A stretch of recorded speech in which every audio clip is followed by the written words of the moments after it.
5 takeaways from Biden's first big speech to Congress. The president, on the platform with 2 women in a joint address for the first time in U.S. history, made a populist pitch for his economic agenda. Washington. In his first big speech to Congress on Wednesday, President Joe Biden repeatedly spoke off the cuff and made a populist pitch to forgotten voters, urging lawmakers to pass his multitrillion-dollar economic agenda. Biden sought to strike a balance between optimism and pragmatism, celebrating the progress in the battle against COVID-19, attributed to the widespread availability of vaccines and economic aid to struggling Americans, while emphasizing the magnitude of the task that lies ahead. America is on the move again, he said, but the nation has more work to do to beat the coronavirus, put people back to work, and restore faith in democracy. We're at a great inflection point in history. Biden focuses on creating jobs and rebuilding America during first address to Congress. Morph, crisis into opportunity. Biden highlighted the enormous crises he inherited, from the pandemic to economic upheaval to the Capitol siege, which he called the worst attack on our democracy since the Civil War. He struck an upbeat tone. Now, after just 100 days, I can report to the nation, America is on the move again.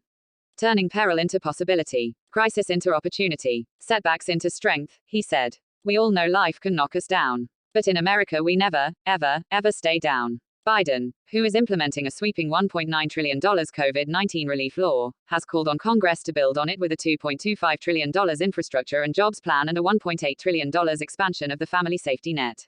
He has proposed a series of tax increases on households making more than $400,000 to help finance the proposals.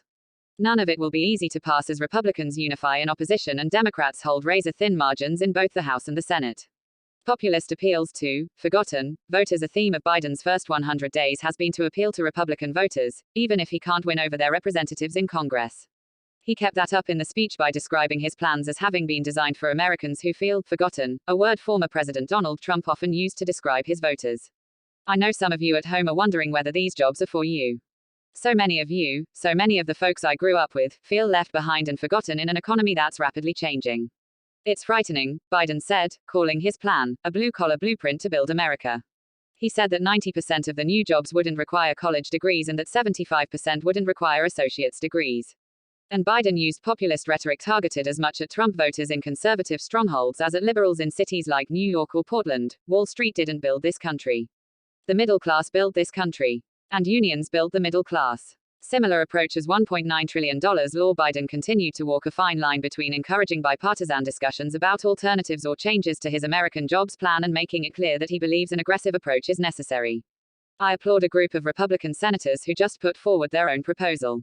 So let's get to work, Biden said, referring to a $568 billion proposal that some have released. I'd like to meet those who have ideas that are different. But he added, the rest of the world is not waiting for us.